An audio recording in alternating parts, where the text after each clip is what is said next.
তো ভারী সহজ সরল গল্প, এর মধ্যে তো কোনো পেঁচির টেঁচির গন্ধ পেলাম না। আমার গল্পের এই তো শুরু মহারাজ, এটা তো কেবল ভূমিকা মহারাজ। ও, তাহলে বাকিটা বলো। হ্যাঁ হ্যাঁ, বলি বলি। তা ভগবানের বরে তো ভক্তের অবস্থা ফিরে গেল, কিন্তু কি কিন্তু? অবস্থা ফিরে যেতে লোকটাকে অহংকারী হয়ে উঠলো? না না না না, সে সেরকম মানুষই নয়। তাহলে তার অবস্থা ফিরে যেতে দেখে তার এক খুড়তুতো দাদার চোখ টাটালো। সে ভাবতে বসলো কি করে এমন হলো। তা সে বেটা একদিন হাজির হলো লোকটার বাড়ি।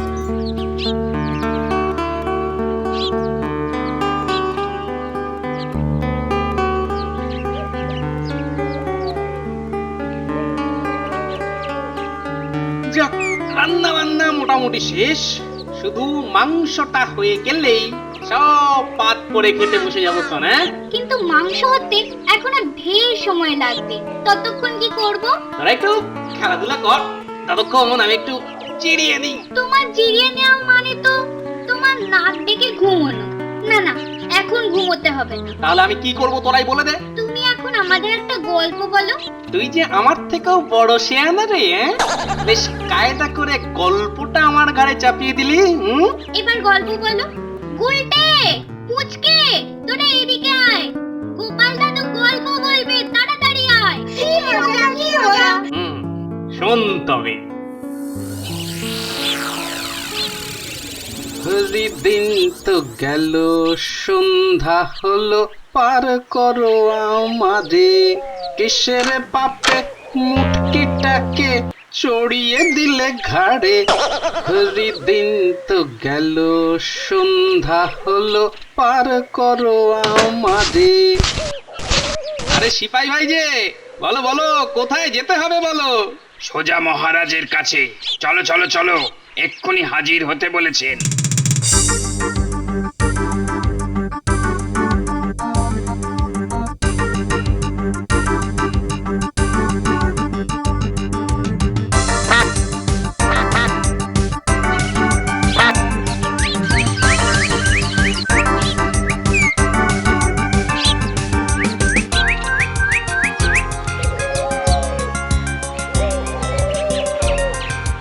কি বলছো কি? ভগবান নেই? না না না না, আমার তো মনে হয় নেই। আরে বাবা, থাকলে দিনে দিনে মানুষের দুঃখ কষ্ট এত বাড়ছে কেন? হ্যাঁ, সেটা অবশ্য তুমি ঠিকই বলেছো। দুঃখ কষ্টে মানুষ যেন কেমন জেরবার হয়ে যাচ্ছে। আর এ রাজ্যে রাজা হয়ে শত চেষ্টা করেও আমি তো সব প্রজার মুখে হাসি ফোটাতে পারছি না। এটা এটা কত বড় অনুতাপের কথা বলো তো। আর সেই জন্যই মাঝে মধ্যে মনে হয় ভগবান আর নেই।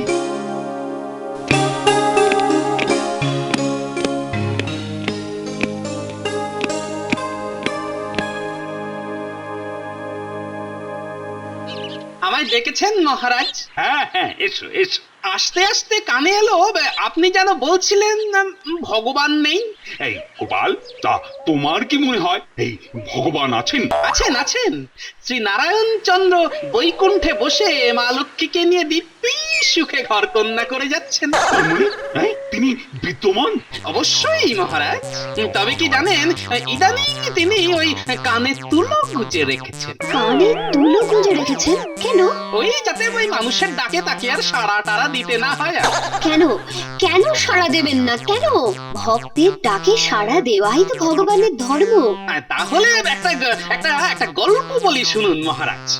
একবার এক ভক্তের ডাকে সাড়া দিতে গিয়ে তার কি পেঁচের অবস্থা হয়েছিল শুনুন। পেঁচির অবস্থা হয়েছিল মানে কিরকম? গল্পটা শুনবেন নাকি?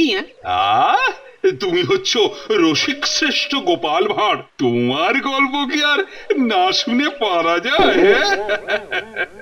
হ্যাঁ, তা একবার এক গরিব মানুষ খুব আকুল হয়ে ভগবান মানে ওই নারায়ণকে ডাকতে শুরু করলো। তারপর?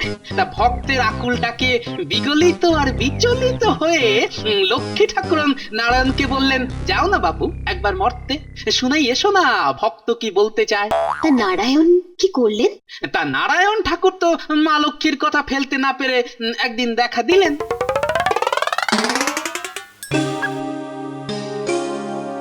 হে ভগবান নারায়ণ, কৃপা করে একবার দেখা দাও প্রভু। এত করে ডাকি তোমায়, তবু তুমি কেন আমার দুঃখ দূর করে দাও না ভগবান? আমি সশরীরে তোমার সামনে এসেছি বৎস, বলো কি বর চাও তুমি? ঠাকুর, আমার বড় অভাব, দুবেলা পেট ভরে খেতে পাই না ঠাকুর, ছেলেপুলেগুলোকেও খাওয়াতে পারি না। ঠিক আছে, আমার বরে আজ থেকে তোমার খাওয়ার কষ্ট দূর হবে। আর কিছু চাও তুমি? না প্রভু, কৃপা করে তুমি আমায় দেখা দিলে, আমার খাওয়ার কষ্ট দূর করে দিলে, আর আর কি চাওয়ার আছে তোমার থেকে? তুমি আমার প্রণাম গ্রহণ করো প্রভু। তোমার নির্লোভ স্বভাব আর সরলতা আমাকে বড়ই মুগ্ধ করেছে। তাই তুমি না চাইলেও আমার বরে তোমার ধান জমি হবে, গোলা ভর্তি ধান আর পুকুর ভর্তি মাছ হবে, গোয়ালে দুগ্ধবতী গাভী হবে, আরো অনেক কিছু হবে। প্রভু তোমার এত দয়া। তবে একটা কথা, জীবনে কখনো অহংকারী হবে না, আর আমার এই বরের কথা আর কাউকে বলবে না। তাই হবে প্রভু।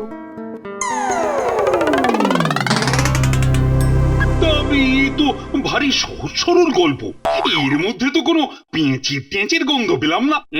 আমার গল্পের এই তো শুরু মহারাজ, এটা তো কেবল ভূমিকা মহারাজ। ও, তাহলে বাকিটা বলো। হ্যাঁ বলি। তা ভগবানের বরে তো ভক্তের অবস্থা ফিরে গেল, কিন্তু অবস্থা ফিরে যেতে লোকটাকে অহংকারী হয়ে উঠলো। না, সে সেরকম মানুষই নয়। তাহলে তার অবস্থা ফিরে যেতে দেখে তার এক খুড়তুতো দাদার চোখটা টালো। সে ভাবতে বসলো কি করে এমন হলো। তা সে বেটা একদিন হাজির হলো লোকটার বাড়ি।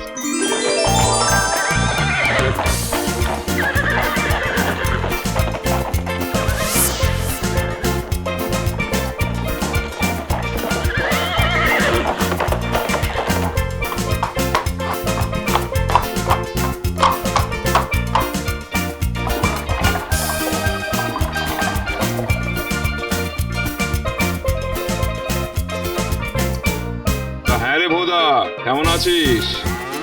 ওই ঠাকুর যেমন রেখেছেন। তা তোর ঠাকুরের দয়া তো ভালোই আছিস মনে হচ্ছে। ঘরের চালে নতুন খড় উঠেছে, আবার উঠোনের মধ্যে ধানের গোলাও দেখতে পাচ্ছি। রোজ রোজ পুকুরের পাকা মাছ আর গরুর দুধ খেয়ে খেয়ে তোর বউ আর ছেলে মেয়েদের চেহারা বেশ চেকনাই হয়েছে। দূর, কি যে বলো। আরে আমি কি আর একা একা বলছি, সারা গা শুদ্ধ লোক বলছে। তা আমাকে বল না, কি করে অবস্থা ফেরালি? না মানে বুঝতে পেরেছি। নিশ্চয়ই কোনো গুপ্তধন পেয়েছিস। না গুপ্তধন নয়। তাহলে চুরি ডাকাতি? না দাদা, তাও নয়। আশ্চর্য, গুপ্তধন পাসনি, চুরি ডাকাতি করিসনি, তাহলে কি রাতারাতি ভোজবাজিতে তোর অবস্থা ফিরে গেল? না মানে দেখ ভোঁদা, তোর এই না মানে মার্কা ন্যাকামিতে ভোলবার পাত্র আমি নই। ভালোই যদি না বলিস, তাহলে আমি কিন্তু রাজার কাছে গিয়ে তোর নামে নালিশ করব। রাজার কাছে নালিশ? হ্যাঁ, রাজার কাছে নালিশ। রাজপেয়াদা যখন গলায় গামছা পেঁচিয়ে পেটের কথা টেনে বের করবে, তখন সেটা খুব ভালো হবে তো। দোহাই দাদা, রাজার কাছে নালিশ করো না। একে তো আমি মরা মানুষ, কেন অযথা মরার উপর খাড়ার ঘা দেবে বলো তো? তাহলে বল, কি করে ফিরে গেল তোর অবস্থা? আচ্ছা বলছি। দোষ নিও না ভগবান, দোষ নিও না।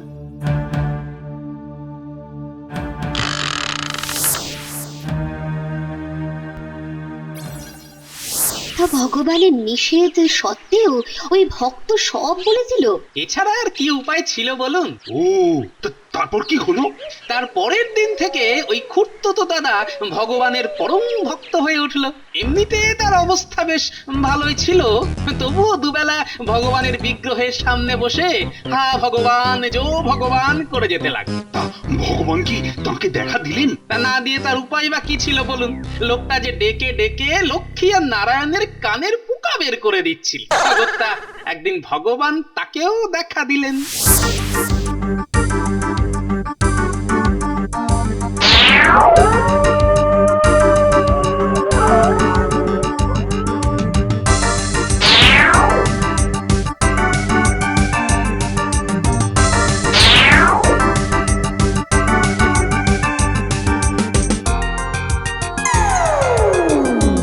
ওঠো, চোখ খোলো, দেখো আমি বৈকুণ্ঠপতি নারায়ণ। ওঠো। ভগবান, তুমি এসে গেছো? না এসে আর উপায় কি বলো? বলো, এত ডাকাডাকি করছিলে কেন? এর আগে তো এত ভক্তি তোমার মধ্যে কোনোদিন দেখিনি। তুমি তো আগে নাস্তিক ছিলে। এ আমার মনের পরিবর্তন প্রভু। তা বলো কি চাও? বর চাই প্রভু। বর চাও? কি বর চাও? তুমি তোমার বরে আমার খুড়তুতো ভাইকে জমি জমা পুকুর গরু সব দিয়েছো। ওই সবগুলোই তো তোমার আছে। আছে, তবু তবু আমি আরো বেশি কিছু চাই, আমার খুড়তুতো ভাইয়ের থেকেও বেশি। তুমি তো দেখছি ভারী হিংসুটে। সে তুমি আমায় হিংসুটে ঝগড়াটে যাই বলো না কেন, ওতে আমার কিছু যায় আসে না। মোদ্দা কথা আমার যে ভাই দুবেলা খেতে পেত না, সে আজ তোমার বরে খেয়ে পড়ে হেসে খেলে বেড়াচ্ছে। এ যে আমার সহ্য হচ্ছে না। তুমি ভারী নীচ স্বভাবে। তোমার সাথে কথা বলতে আমার ঘৃণা হচ্ছে। আমি চললাম। বর না দিয়ে চলে যাবে? হ্যাঁ, যাবো। যাও যাও, তবে আমিও সবাইকে বলে বেড়াবো। বলে বেড়াবে? কি বলে বেড়াবে? বলে বেড়াবো যে নারায়ণ ঠাকুর এক্কেবারে ভিখিরি হয়ে গেছে। ভক্তের ডাকে সে হয়তো সাড়া দেয়, কিন্তু হাত তুলে দেওয়ার মতন আর কোনো ক্ষমতাই তার নেই। সব ক্ষমতা এখন অসুরেরা কেড়ে নিয়েছে। আমার সম্পর্কে এরকম একটা মিথ্যে কথা বলতে তুমি পারবে? বলতে কি আর চাই, কিন্তু আমার মনের মতন বর না পেলে এ কথা বলতে যে আমি বাধ্য হব ঠাকুর। না, তুমি তো দেখছি ভারী পেঁচালো মনের মানুষ। ওই তো আমার জন্মগত স্বভাব। কি হলো, বর দেবে নাকি না দিয়েই চলে যাবে? আচ্ছা ঠিক আছে, বর দেব, তবে আমার কিন্তু একটা শর্ত আছে। কি শর্ত? আমার বরে তুমি যা পাবে, তোমার খুড়তুতো ভাইয়ের কিন্তু তার দ্বিগুণ হয়ে যাবে। আমি যা পাবো আমার খুড়তুতো ভাইয়ের তার দ্বিগুণ হয়ে যাবে, এই তোমার বিচার? হ্যাঁ, তোমার মতো পেঁচোয়া লোকের জন্য এই আমার বিচার। এবার ভেবে বলো, বর চাও নাকি চাও না? আর আমি তোমার বর যদি না নিই? না নিলে আমার বইই গেল। তবে এরপর আমার নামে উল্টো পাল্টা কিছু রটালে আমার অভিশাপে তুমি কিন্তু ভস্ম হয়ে যাবে চাঁদু। ওরে বেটা নন্দের পো, আমার পেঁচের ওপরে তুই উল্টো প্যাঁচ কষলি? ঠিক আছে, দেখ তোর আর তোর পরম ভক্তের কি অবস্থা করি আমি। কি হলো, বর চাইবে নাকি আমি চলে যাব? না না প্রভু, চলে যাও না, বর আমি চাইছি। তাহলে চাও চাও, অযথা দেরি করো না। ব্যাপারটা আরেকবার ঝালিয়ে নি। আমি যা পাবো আমার খুড়তুতো ভাই তার দ্বিগুণ, তাই তো? হ্যাঁ হবে, বলো কি চাই? জমি জমা, টাকা পয়সা, সোনা দানা? না না না প্রভু, একেই তো তুমি আমায় হিংসুটে নিচু স্বভাব এসব বলেছো। এরপর যদি আবার এসব কিছু চাই, তাহলে তুমি আবার আমায় লোভী হ্যাংলা এসব বলবে না? তার চেয়ে তুমি এক কাজ করো, তুমি আমার একটা চোখ কানা করে দাও। কানা করে দেবো? তথাস্তু, তাই হবে। তোমার মতো লোকের এই কানা হওয়াই ভালো।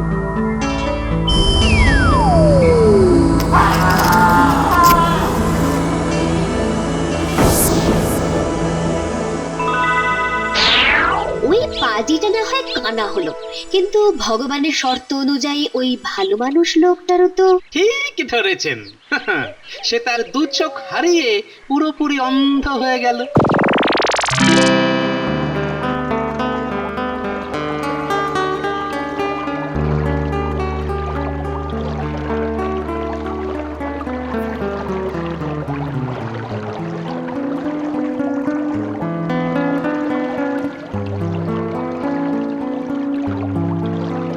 ছি ছি, এ কি করলে তুমি? তোমার পরম ভক্ত ওই নির্লভ মানুষটা শুধু তোমার মূর্খামির জন্য সারাটা জীবনের মতো অন্ধ হয়ে গেল।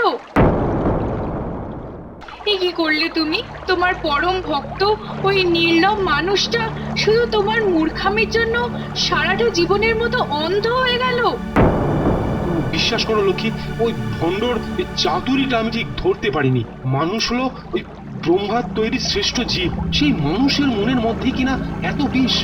না না, আমি প্রতিজ্ঞা করছি, এবার থেকে ওই মর্তের কারোর ডাকেই আমি আর সাড়া দেবো না। সেই থেকে নারায়ণ চন্দ্র কানে গুঁজলেন তুলো। তাই তাকে যতই ডাকো না কেন, সে ডাক আর তার কানে পৌঁছয় না। আর সেই গরিব লোকটা, তার কি হলো? তার আর কি হবে? দৃষ্টিশক্তি হারিয়ে সে তখন শুধু চোখের জল ফেলতে লাগলো। হায় হায় ভগবান, হায় ভগবান, হায় ভগবান, আমি আমি কি এমন মহাপাপ করেছি যে তুমি আমায় এত বড় শাস্তি দিলে ভগবান? হায় হায় ঠাকুর, তোমার দয়ায় খেতে পড়তে পেলাম, কিন্তু আমার চোখ, আমার চোখ।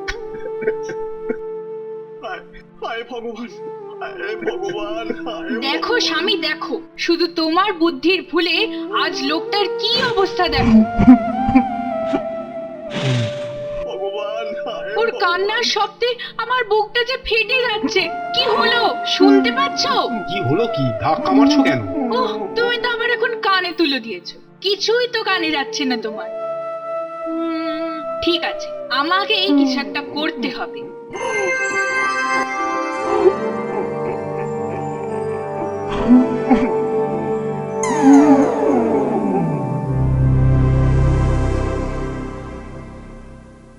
কে কে কে হাত রাখলো আমার মাথায়? আমি লক্ষ্মী, লক্ষ্মী? কোন লক্ষ্মী? আমি নারায়ণের পত্নী লক্ষ্মী। মা, মা লক্ষ্মী, মা, মা তুমি এসেছো আমার ঘরে। মা, হায়রে হায়রে, কত বড় অভাগা আমি। তুমি দয়া করে আমার ঘরে পা রাখলে, অথচ অথচ ভাগ্য দোষে তোমায় আমি দেখতে পারছি না মা, তোমায় আমি দেখতে পারছি না মা। দু চোখে দেখতে না পেলেই বা, আমি তোমার কপালে এঁকে দিলাম তৃতীয় নয়ন, মানে মনের চোখ। আজ থেকে এই মনের চোখ দিয়েই সব কিছু দেখতে পাবে তুমি। তাহলে বুঝতে পারলেন তো মহারাজ, নারায়ণ ঠাকুর কেন সাড়া দেন না? তাই অকারণে ভগবান নেই না করে যা করতে হবে নিজেদেরই করতে হবে। এই গোপাল, কি বলতে চাইছো পরিষ্কার করে বলো তো। আপনি এ রাজ্যের রাজা, তাই প্রজাদের দুঃখ আপনাকেই দূর করতে হবে মহারাজ। কিন্তু মাঝে মধ্যে ওই শত চেষ্টা করেও যে পারি না। শত চেষ্টায় না হলে লক্ষবার যে চেষ্টা করে যেতে হবে আপনার, তবেই না আপনি প্রজাপালক হতে পারবেন। হ্যাঁ, ধন্য ধন্য গোপাল, তুমি ধন্য। মা লক্ষ্মী যেমনই ভক্তের মনের চোখ খুলে দিয়েছিলেন, তুমিও আজ তেমনি ভাবেই আমার মনের চোখ খুলে দিলে। হ্যাঁ, লোকে বলে তুমি আমার ভাঁড়, কিন্তু যথার্থ অর্থেই তুমি বিদূষক। বিদূষক? জানেন তো মহারাজ, বিদূষককে নিয়ে একটা মজার ছড়া আছে। হ্যাঁ, বিদূষককে নিয়ে মজার ছড়া? এই শোনাও শোনাও, আরে শোনাও দেখি। হ্যাঁ, শুনুন।